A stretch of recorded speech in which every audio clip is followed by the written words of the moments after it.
The entrance to this museum, the Newport Car Museum, is absolutely epic. As you can see, the Countach that was right there is on a rotating display, and you're greeted with it as soon as you walk in. Next, you see this Mercedes SLR McLaren with a gorgeous red leather interior, and you're then met with the Corvette room. The great thing about this museum is that it's so underrated and kind of off the radar, to be honest. I mean, it's honestly one of the coolest collections on the East Coast. It's only cost $20 to get in and look, and it really is quite incredible. The variety of cars they have, everything from hypercars to supercars to vintage race cars to American muscle to historic significant race cars such as the Ferrari on the right. It's absolutely epic. For example, this Senna, amazing spec, super rare car. Looks incredible in this black metallic with the red accents. Absolutely incredible car. As you can see, the paint was pretty wild. This one has the American exhaust, obviously. Other versions have the triple exhaust. I believe it was only available in Europe. Next, you have the legendary Bugatti Veyron 16.4, the once fastest car in the entire world. Now, still an absolute beast. As you can see, the Senna has a lot of details painted in that red, kind of dark, almost wine color. Even these little fins on the inside there are painted to color match. Then you have the P1, one of my favorite cars of all time. I've actually ridden in two McLaren P1s. One was in San Francisco outside of the Fairmont Hotel. I got to ride in it for like 20 seconds down the hill with another P1 behind me and a Porsche 918 as well. This one, I mean, the color is unreal. It looks so much better than the Senna. It's one of the best looking cars, if not the best looking car of all time. It is absolutely stunning and perfect. I mean, that paint color is unreal. And it still looks like it could be released today. It looks so modern and new and space age. Like, that thing is an absolute weapon of a car. It's so cool. Might be peak car design of all time. You can also see that cool old Volvo in the background there. Then you come around to the back of the Bugatti. Pretty solid spec. This orange is, you know, cool. Not my favorite, but it's beautiful. I love the milled aluminum on the center dash of the Bugatti.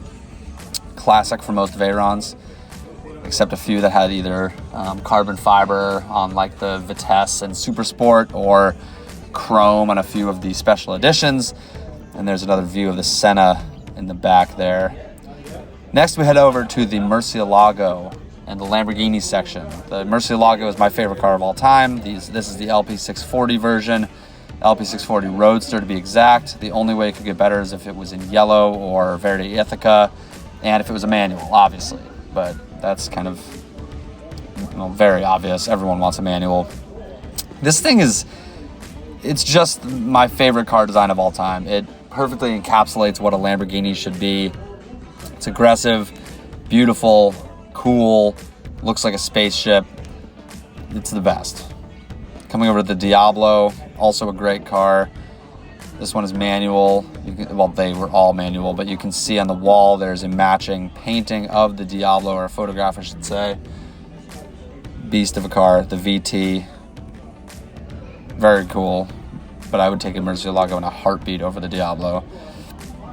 I would also choose the Murcielago over this Aventador SV Roadster, but this Aventador looks so good. I almost prefer this over the Aventador SVJ. The SVJ is just kind of so busy, and while it is epic and kind of the Instagram hero, the SV is truly like the perfect encapsulation of Aventador styling with a little bit of Lambo kind of over the topness, especially in this color. I mean, if you have a Lamborghini, it should be a ridiculous color like this, full stop.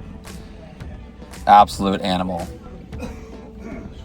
Next, we're coming over here to a rebodied Ferrari 250 GTO. Amazing car to see in person. Nothing needs to be said. Absolutely amazing. One of the most valuable cars on the planet. I believe this one was rebodied, but I think it was rebodied with an original shell. I mean, just look at that. incredible.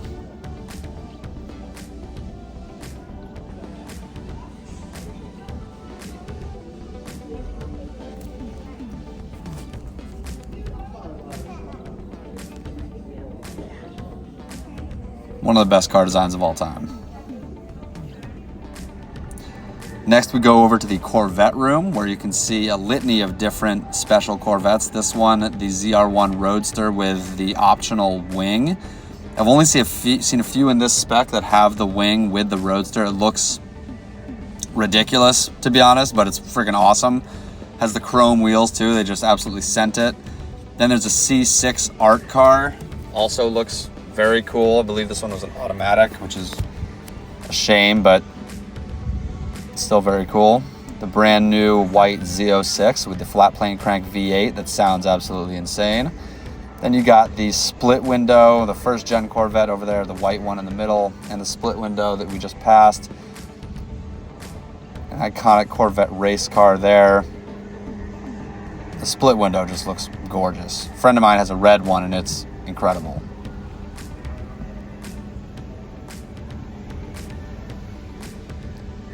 Then you're met by the Ford room.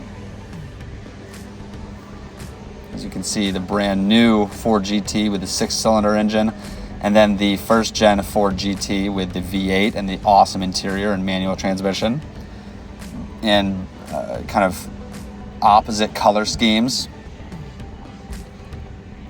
Amazing Mustang. That one is actually ridiculously loud. I saw that at the Audrey & Concours Elegance that I had my M3 in, and it sounds amazing driving around. Like one of the coolest sounding engines I've ever heard. Then you have an original Cobra right here. Extremely valuable car. Millions and millions and millions of dollars. For good reason. I mean, they're epic. One of the most iconic automotive shapes of all time. Also on a rotating display. The displays in this museum are amazing. They're extremely detailed. They have a lot of history. You can get really up close and personal with the cars, see everything. Here we have the Shelby Daytona Coupe recreation. I forget who recreated this one, but it looks very period correct. The interior is awesome. Another one of the best shapes of all time. And as you can see, I mean, there's art of all the cars on the walls. It's an immaculately clean museum. All the displays are put together super well, and you can just get so close to these iconic machines. It's really awesome and a fantastic experience. If you're anywhere near Newport, Rhode Island, I would highly recommend it. This is probably like 15 minutes from downtown Newport, 15 or 20 minutes, and it's definitely worth the drive. Here's an aluminum-bodied Cobra recreation. I forget who did this one, but also very cool. The brushed aluminum just looks really, really, really nice. The Tommaso Pantera, bunch of special Mustangs, the Mustang GT500 convertible, which is extremely rare and extremely valuable. And then you come over here to one of my favorite cars, the Shelby Series 1. I believe they only made 99 of these.